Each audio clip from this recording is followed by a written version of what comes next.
मैं एक पाकिस्तानी स्नाइपर वजीरिस्तान में दहशतगर्दों के खिलाफ एक खतरनाक मिशन पर। कहानी की तरफ जाने से पहले आपसे गुजारिश है कि चैनल को सब्सक्राइब कीजिए और वीडियो को लाइक कीजिए। आइए कहानी की तरफ चलते हैं। अगला हफ्ता मैंने कैद तन्हाई में गुजारा था। खाने पीने की कोई कमी नहीं थी। इस दौरान किसी ने भी मुझसे बातचीत की कोशिश नहीं की थी।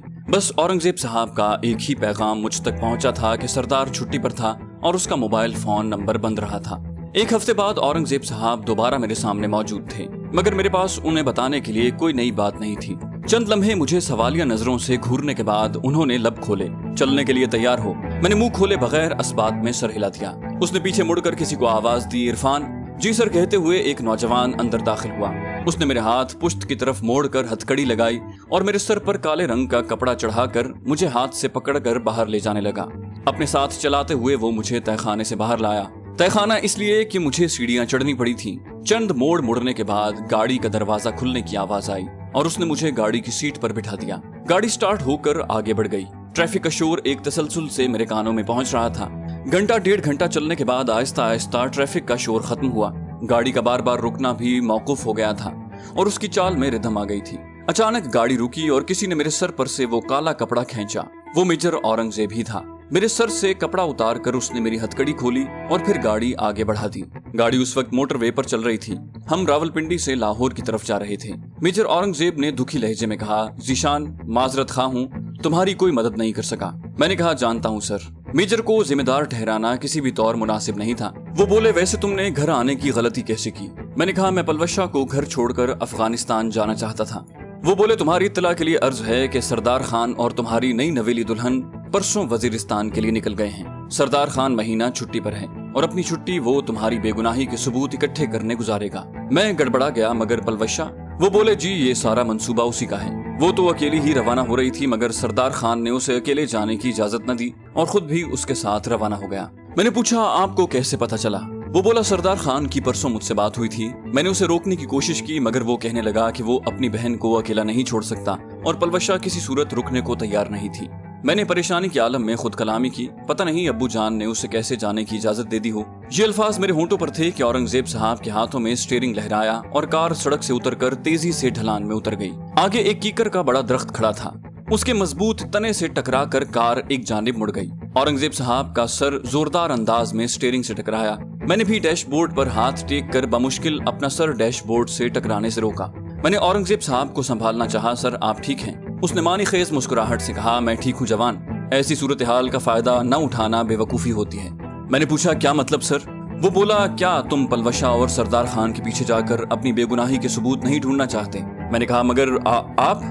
वो बोला, क्या तुम्हें लगता है कि मैं इतना बुरा ड्राइवर हूँ कि ब्रेक नहीं लगा सकता? उसकी बात सुनकर एकदम मेरे दिमाग में झमाका हुआ। ये सब उसने सोचे समझे मंसूबे के तहत किया था।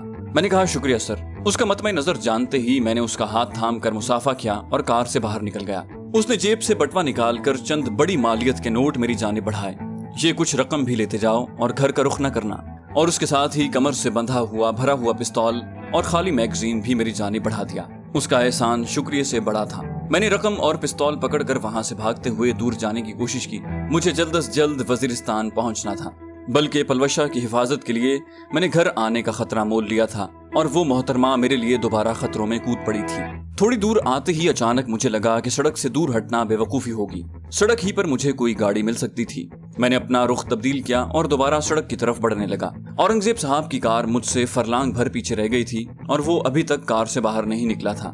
मेरे पास उस वक्त औरंगजेब साहब का दिया हुआ पिस्तौल और चंद हजार की रकम थी।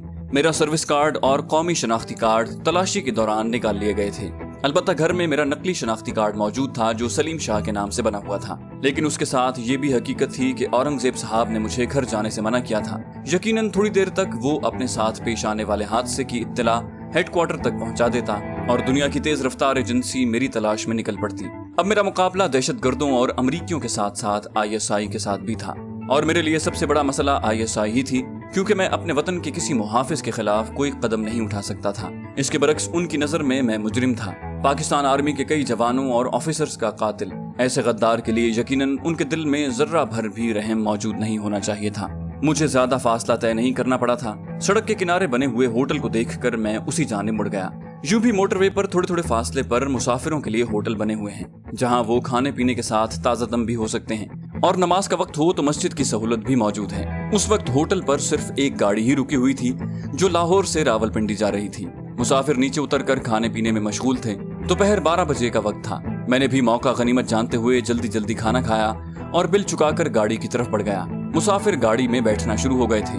कंडक्टर को बताकर मैं भी अंदर घुस गया। घंटे 1.5 घंटे बाद रावलपिंडी पहुंच चुका था। मैं पेशावर मोड़ पर उतर गया। सर्दियों की आमद थी। नवंबर का महीना लग चुका था। पठान भाइयों की रेडियां गर्म चादरों, टोपियों, जराबों, मफलरों और कोटों वगैरह से सजी हुई थी। अपनी शनाख्त छुपाने के लिए मुझे उस वक्त मफलर और चादर की जरूरत थी। एक चादर और सर्दियों का दूसरा सामान खरीद कर मैं वैगन के अंदर इंतजार करने लगा, क्योंकि ये सामान मुझे वजीरिस्तान में भी बहुत काम देता। वहाँ सर्दी काफी ज्यादा पड़ती है। जल्द ही मुझे तलगंग जाने वाली वैगन मिल गई। तलगंग उतरकर मैंने एक दुकान से सस्ता सा मोबाइल खरीदा और सिम कार्ड खरीदा और उवैस को कॉल करने लगा। उसका फोन नंबर मुझे याद था। यूं भी अल्हम्दुलिल्लाह मेरी यादाश्त काबिल जिक्र है। एक अच्छे स्नाइपर के लिए जहां और भी खूबियों की जरूरत होती है, वहीं अच्छी यादाश्त का होना भी जरूरी होता है। कहानी की शुरुआत में आपको तफसील से बता चुका हूँ। दूसरी घंटी पर ही कॉल रिसीव कर ली गई। अस्सलाम वालेकुम। मैंने कहा वालेकुम अस्सलाम उवैस, मैं ज़ीशान बात कर रहा हूँ। वो बोला क्या हाल है जिगर, इतने दिनों बाद फोन। उसके लहजे में तंज की आमेजिश साफ महसूस की जा सकती थी। मैंने कहा यार, ना तो गिले शिकवे का वक्त है और ना मेरे पास तुम्हें समझाने का वक्त है। जो कह रहा हूँ उस पर फौरन अमल करो। फौरन संजीदा होते हुए बोला फरमाओ। मैंने कहा फौरन मेरे घर जाओ। मेरे कपड़ों की अलमारी के ऊपर वाले खाने में एक पुराना सा पर्स पड़ा होगा जिसमें मेरा शनाख्ती कार्ड है जो सलीम शाह के नाम से बना हुआ है। तुम वो पर्स उठाकर उसी वक्त अपनी मोटरसाइकिल पर तलगंग का रुख करो। अब्बू जान को मेरे बारे में बताने की जरूरत नहीं। जो ही गांव से बाहर निकलो मुझे दोबारा कॉल कर लेना, मैं तुम्हें मजीद बता दूंगा कि कहाँ मिलना है। वो बोला यार ये कौन सी जासूसी करवाना शुरू कर दी है। मैंने कहा मैं बहुत बड़ी मुसीबत में फंस चुका हूँ। तफसील बताने का वक्त नहीं है और ये सब जानना फिलहाल तुम्हारे लिए जरूरी नहीं। बस जो कहा है उस पर अमल करो। उसने मज़ाहिया अंदाज में कहा ठीक है बॉस, और मैंने राब्ता मुनक़ता कर दिया। मैं जानता था कि उवैस के लिए ये काम करना मुश्किल नहीं होगा। यूं भी मेरे घर में वो बगैर रोक टोक के आ जा सकता था। अब्बू जान हमारी दोस्ती से अच्छी तरह वाकिफ थे। यकीनन वो उवैस को मेरी अलमारी से कुछ निकालने से मना न करते। इसके बावजूद मैंने उवैस के बाद अब्बू जान का नंबर भी मिला दिया। 2-3 घंटियों के बाद अब्बू जान की मुशफ़िक़ाना आवाज मेरी कानों में पड़ी। अस्सलाम वालेकुम। मैंने कहा वालेकुम अस्सलाम अब्बू जान, मैं ज़ीशान बात कर रहा हूँ। वो बोले कैसे हो बेटा? मैंने तो सोचा कि तुम ऐसी जगह पर हो जहाँ सिग्नल नहीं आते होंगे। मैंने कहा नहीं अब्बू जान, पहले तो मसरूफियत की वजह से फोन नहीं कर सका, अलबत्ता अब ऐसी जगह जा रहा हूँ जहाँ वाकई सिग्नल नहीं आते। उन्होंने कहा चलो मौका मिले कॉल कर देना। मैंने कहा ठीक है अब्बू जी। पलवशा कहाँ है? वो बोले वो वजीरिस्तान चली गई है। कोई अराजी का मसला था। उसका दूध शरीक भाई उसे लेने आया था। कह रही थी चंद दिनों तक लौट आएगी। मैं तो खुद उसके साथ ही जाना चाहता था मगर उसने मना कर दिया। यकीनन पलवशा ने सरदार का तारुफ अपने दूध शरीक भाई के तौर पर करवाया था और अब्बू जान को असल बात से आगाह किए बगैर वो बहाना करके निकल गई थी। अलबत्ता ये मुमकिन था कि उसने अपनी माँ को हकीकत से आगाह कर दिया हो। उसकी माँ यूं भी उसे अच्छी तरह जानती थी। मैंने कहा अच्छा अब्बू जान, इजाजत चाहूंगा। फुफ्फो और पलवशा की अम्मी जान को मेरा सलाम अर्ज करना और उवैस अभी घर आएगा, मेरी अलमारी से कुछ कागजात निकाल लें। ठीक है बेटा, अल्लाह हाफिज। अब्बू जान ने राब्ता मुनक़ता कर दिया। मैंने बस अड्डे के मुज़ाफ़ात में मौजूद एक होटल में बैठकर चाय पी। 10-15 मिनट बाद ही उवैस की कॉल आ गई। वो मेरा बटवा लेकर गांव से निकल पड़ा था। मैंने उसे ताकीद की एहतियात से आना और ये देख लेना कि कोई मोटरसाइकिल या कार तुम्हारे ताक़ुब में तो नहीं। उसने हंसते हुए कहा अच्छी तरह देख लिया यार, मोटरसाइकिल तो छोड़ो कोई परिंदा भी मेरे ताक़ुब में नहीं। गो मैं जानता था कि उवैस के लिए ISI के किसी आदमी को ताड़ लेना नामुमकिनात में से था, क्योंकि जरूरी नहीं था कि वो उसके ताक़ुब में ही आते। उनके पास किसी आदमी का पीछा करने के हजारों तरीके होते हैं। लेकिन इसके बावजूद मैं खतरा मोल लेने पर मजबूर था। मैं उवैस को बस अड्डे पहुंचने का कहकर होटल से निकल आया।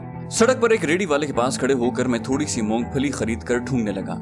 उवैस जल्द ही वहां पहुंच गया था। उसे रुकने का इशारा करके मैं उसके करीब गया। मेरे चेहरे के गिर्द लिपटा मफलर देखकर वो मज़ाहिया अंदाज में बोला तुम तो पक्के ही जासूस बने हुए हो। मैंने कहा मजाक का वक्त नहीं है, बटवा मेरे हवाले करो और यहाँ से गायब हो जाओ। ये लो। बटवा मेरी जानी बढ़ाकर उसने मोटरसाइकिल को किक लगाई और आगे बढ़ गया। मैं दोबारा बस अड्डे में दाखिल हो गया। थोड़ी देर बाद मैं एक वैगन में बैठा मियाँ वाली की तरफ रवां दवां था। रात का खाना मैंने मियाँ वाली बस अड्डे में खाया और वहां से डेरा इस्माइल खान रवाना हो गया। मियाँ वाली से डेरा इस्माइल खान का सफर 2-2.5 घंटों पर मुश्तमिल था। रात के 12 बजे मैं डेरा इस्माइल खान पहुंच चुका था। उस वक्त वाना के लिए कोई गाड़ी नहीं मिल सकती थी। वो रात मैंने एक होटल में गुजारी। सुबह सवेरे मैं वैगन में बैठा वाना की तरफ रवाना हो गया। रास्ते में कोई काबिल जिक्र वाकया पेश नहीं आया था। यूं भी मेरे जाने की सम्त का सिर्फ औरंगजेब साहब को मालूम था और उसने यकीनन किसी को ये बात नहीं बतानी थी। मुझे ढूंढने वालों के लिए मेरे जाने की समत का तयन इतना आसान नहीं था, क्योंकि मैं उनकी नजर में मुजरिम था और एक मुजरिम के लिए वजीरिस्तान का रुख करना कोई मानी नहीं रखता। वाना में उतरते ही मैं अंगूर अड्डे जाने वाली गाड़ी में बैठ गया। मैं जल्द से जल्द पलवशा को ढूंढना चाहता था। यकीनन उसने सबसे पहले कमांडर नसरुल्लाह के घर का रुख करना था कि हमने अपने हथियार और जरूरी सामान वहीं रखवा दिया था। मैं बस ये दुआ कर रहा था कि वो अभी तक वहीं मौजूद हो। अंगूर अड्डे पहुंचते ही मैं कमांडर नसरुल्लाह के घर पहुंच गया। बैठक को बाहर से ताला लगे देखकर मेरा दिल बैठ गया। अगर वो वहीं होते तो यकीनन सरदार को बैठक में होना चाहिए था। फिर भी एक मोहूम उम्मीद के सहारे मैंने कमांडर नसरुल्लाह के घर के दरवाजे पर दस्तक दी। थोड़ी देर बाद वो खुद ही दरवाजे पर नमूदार हुआ। मुझे देखकर उनके चेहरे पर हैरानी भरे तासुरात नमूदार हुए। अरे ज़ीशान मियाँ, आपके मुताल्लिक तो मुझ तक कोई और खबर पहुंची थी।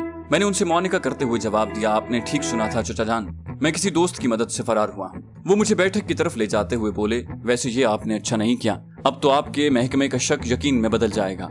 मैंने कहा, मजबूरी थी चचा जान, बजाय कैद में पुरअज़ियत दिन गुजारने के मैंने सोचा अपनी बेगुनाही के सबूत तलाश किए जाएं। पलवशा और सरदार खान भी इसी गरज से यहाँ आए थे। बैठक का दरवाजा खोलते हुए उन्होंने मेरे दिमाग में मौजूद सवाल का जवाब दिया। मैंने बेसब्री से पूछा, वो कहाँ हैं? वो बोले, वो तो कल ही यहाँ से चले गए। मैंने पूछा, किस तरफ गए हैं? मेरे लहजे में शामिल हैरानी उनके लिए गैर मुतवक्के नहीं थी।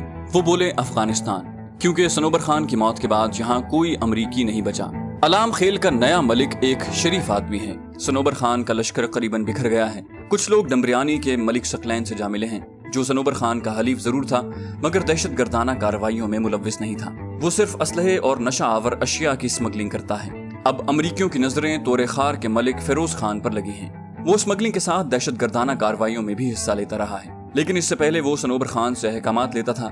अब शायद उसे बराह रास्त अहकाम मिलना शुरू हो गए हैं। मैंने कहा, मेरे सामने तो एल्बर्ट ब्रूक ने दीगान के मकामी कमांडर से खुद बातचीत की थी और इस ज़िमन में सनोबर खान को बिल्कुल ला ताल्लुक रखा था। वो बोले, शुमाली वजीरिस्तान में दीगान का मकामी कमांडर ही एजेंसियों का खास बंदा है। वो कबील खान की तरह बड़े असर रसूख का मालिक हैं।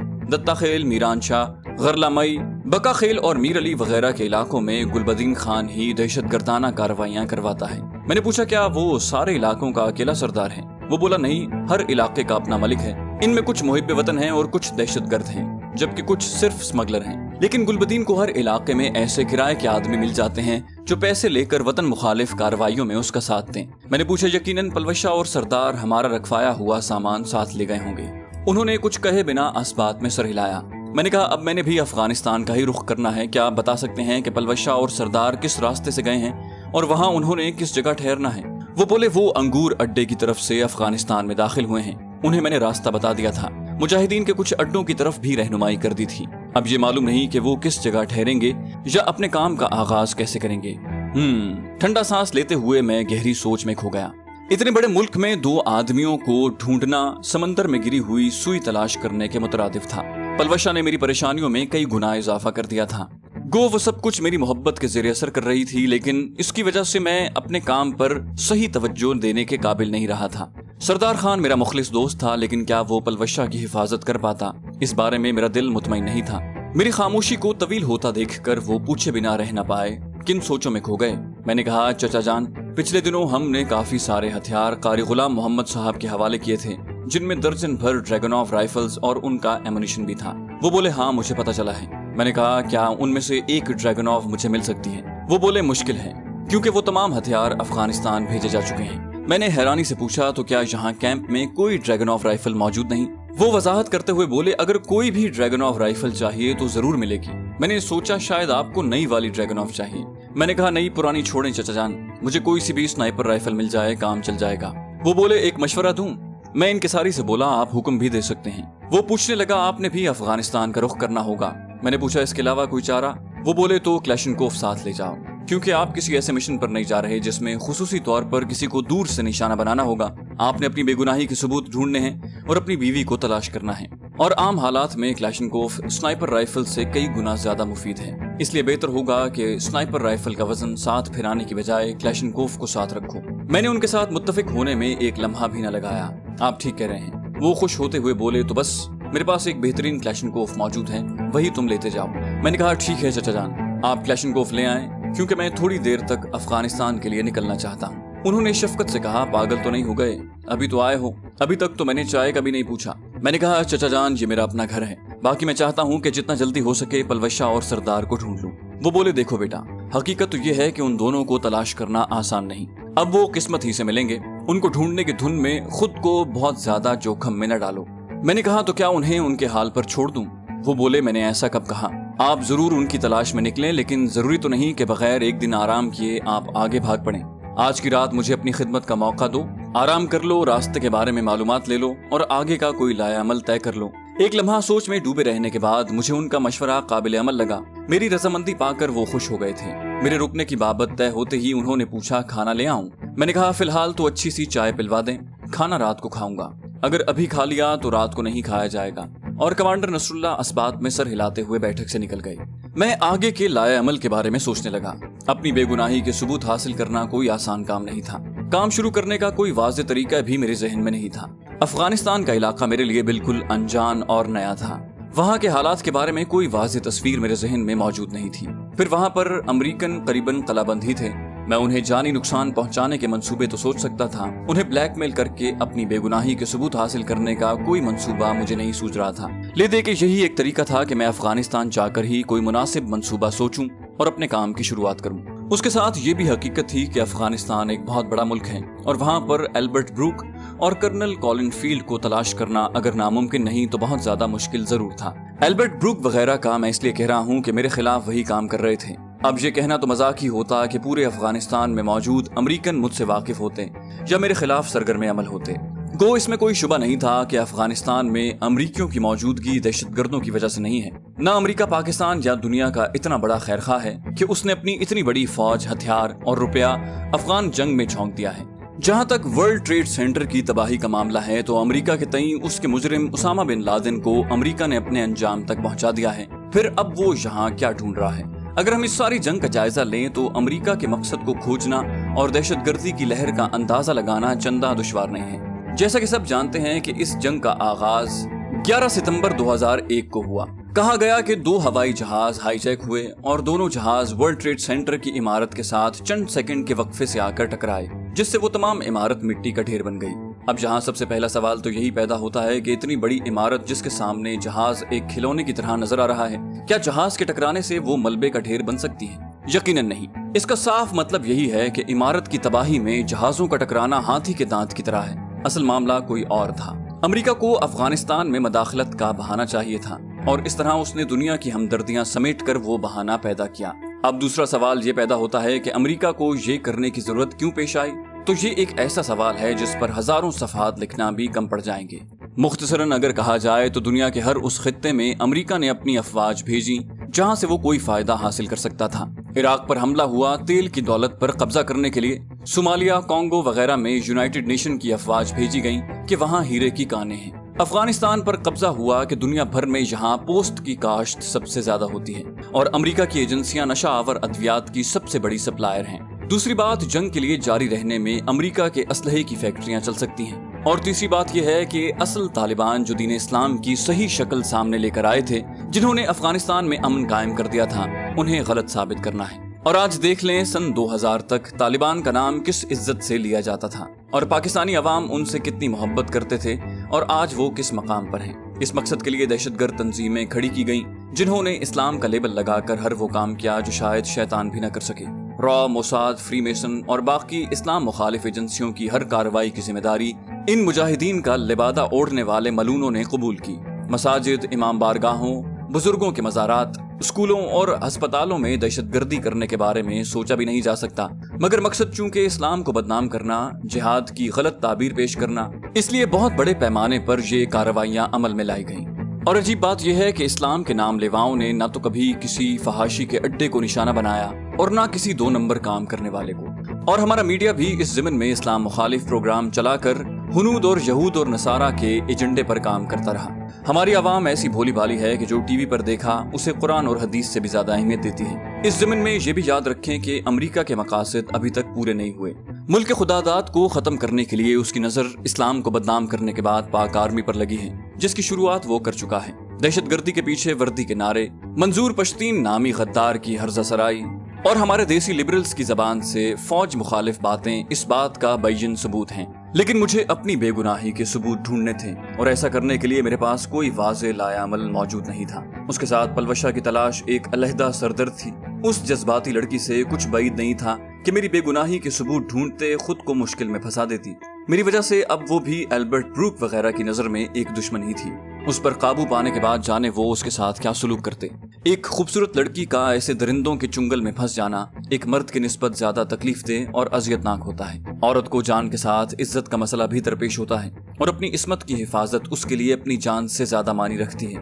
مجھے اگر ذرا بھی شک ہوتا کہ وہ کوئی ایسا کام کر دے گی تو میں جاتے ہوئے اسے سختی سے منع کر گیا ہوتا، مگر اب تیر کمان سے نکل چکا تھا۔ میری شریک حیات جسے میں پھولوں کی سیج پر سلانا چاہتا تھا وہ آگ اور خون کے دریا میں چھلانگ لگا چکی تھی۔ میری سوچوں میں کمانڈر نصر اللہ کی آمد سے خلل پڑا۔ انہوں نے چائے کے برتن ٹرے میں اٹھائے ہوئے تھے اور کندھے سے رشین ساخت کی کلیشنکوف لٹکائی ہوئی تھی جس کی بیرل قلم نما ترشی ہوئی تھی۔ کمانڈر نصر اللہ روس کے خلاف جہاد میں حصہ لے چکے تھے اور یقیناً یہ خوبصورت ہتھیار اسی دور کی یادگار تھی۔ کلیشنکوف روس کے ایک سائنسدان میخائل کلیشنکوف کی ایجاد ہے۔ روس کے بعد اس ہتھیار کو بہت سارے ملکوں نے بنایا، ہر ملک نے اس میں مناسب تبدیلی بھی کی، مگر اس کا بنیادی فنکشن وہی رہا۔ چائنا، انڈیا اور پاکستان خود بھی یہ ہتھیار بنا رہے ہیں۔ یہ ایک ہر دل عزیز ہتھیار ہے۔ موسم اس کی کارکردگی پر اثر انداز نہیں ہوتا، ورنہ کافی ہتھیار ایسے ہیں جو منفی درجہ حرارت میں کام کرنا چھوڑ دیتے ہیں۔ یہ مجاہدین، دہشت گردوں، پاک آرمی، انڈین آرمی میں باقاعدگی سے استعمال ہوتی ہے۔ دنیا میں اگر نئے ہتھیاروں کی ایجاد کا جائزہ لیں تو سینکڑوں ہزاروں قسم کے نئے ہتھیار متعارف ہو چکے ہیں، مگر اس کے استعمال میں کمی کی بجائے اضافہ ہی ہوا ہے۔ پہلے اس کا بٹ لکڑی کا ہوتا تھا اور بیرل کے ساتھ ایک فولڈ ہونے والی سنگین ہوتی تھی۔ آج کل یہ کلوز بٹ میں بھی دستیاب ہے اور اس کی بیرل کے ساتھ لگی ہوئی سنگین بھی ختم ہو گئی ہے۔ اس کے ساتھ استعمال ہونے والی میگزینیں بھی مختلف قسم کی ہوتی ہیں جن میں 30، 40 اور 70 گولیاں پڑتی ہیں۔ چائے کے ساتھ وہ بسکٹ بھی لے آئے تھے۔ چند بسکٹ چبا کر میں نے چائے کی پیالی میدے میں انڈیلی اور کلیشنکوف کا جائزہ لینے لگا۔ اس کے ساتھ 40 گولیوں والی میگزین لگی ہوئی تھی۔ مجھے کلیشنکوف کا جائزہ لیتے ہوئے دیکھ کر کمانڈر اس ہتھیار کے ساتھ اپنی داستان بتانے لگا۔ قریباً 40 سال سے یہ میرے پاس ہے۔ یہ مجھے ابو جان نے تحفے میں دی تھی۔ اس کے بعد اسے میں نے کبھی خود سے جدا نہیں کیا۔ نہ جانے کتنے اسلام کے دشمن اس کی بیرل سے نکلی گولی کا نشانہ بنے، جانے کتنے ایسے موقع آئے جب اس نے میری جان بچانے میں کلیدی کردار ادا کیا، اور جانے کتنی مرتبہ اس کی مدد سے میں نے اپنے مشکل میں پھنسے ساتھیوں کی مدد کی۔ یہ سب شمار سے باہر ہے۔ جب سے میں گوشہ نشین ہوا ہوں اس وقت سے یہ سوچ رہا ہوں کہ یہ کس کے حوالے کروں، کیونکہ میں تو بوڑھا ہو گیا ہوں۔ یہ ابھی تک پہلے کی طرح تازہ دم ہے اور اسے گوشہ نشینی کروانا ناانصافی ہوگی۔ لیکن یہ بھی حقیقت ہے کہ مجھے کوئی ایسا نظر نہیں آ رہا تھا جسے یہ قیمتی ہتھیار تحفے میں پیش کر سکوں۔ ایک دفعہ تو میں نے اسے اپنے بڑے بیٹے کے حوالے کرنے کا سوچا، مگر بعد میں وہ اس کا صحیح حقدار ثابت نہ ہوا۔ وہ اسے اس طرح استعمال نہیں کر سکتا جس طرح میرا دل چاہتا ہے۔ اب آپ کو دیکھ کر میری تلاش ختم ہو گئی ہے۔ میں ہنسا۔ چچا جان، میری تعریف میں آپ نے بہت مبالغہ کیا ہے۔ وہ بولے، جو باتیں مجھ تک پہنچی ہیں اگر وہ سچ ہیں تو پھر مبالغہ نہیں۔ اسی اثنا میں عصر کی اذان ہونے لگی۔ وہ مسجد کی طرف تشریف لے گئے اور میں وہیں نماز ادا کرنے لگا۔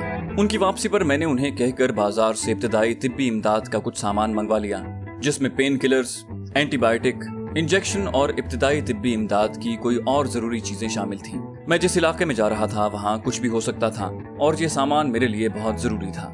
کمانڈر نصر اللہ نے ایک مخصوص صفوف کی چھوٹی سی تھیلی میرے حوالے کی تھی۔ یہ زخم وغیرہ میں بھرنے سے درد، جلن اور سوزش کو بھی ختم کرتا تھا اور خون کے بہاؤ میں بھی رکاوٹ ڈالتا تھا۔ یہ وہی صفوف تھا جو پلوشا نے میرے کندھے سے گولی نکال کر زخم میں ڈالا تھا۔ رات کا کھانا وہ نماز مغرب کے بعد لے آئے تھے۔ عشاء پڑھ کر میں سونے کے لیے لیٹ گیا کہ صبح سویرے ہی مجھے سرحد عبور کرنا تھی۔ نہ جانے افغانستان میں کون سے ہنگامے میرے منتظر تھے۔ چینل کو سبسکرائب کیجیے اور بیل آئیکن پر کلک کیجیے تاکہ آپ کو تمام ویڈیوز فوراً ملتی رہیں۔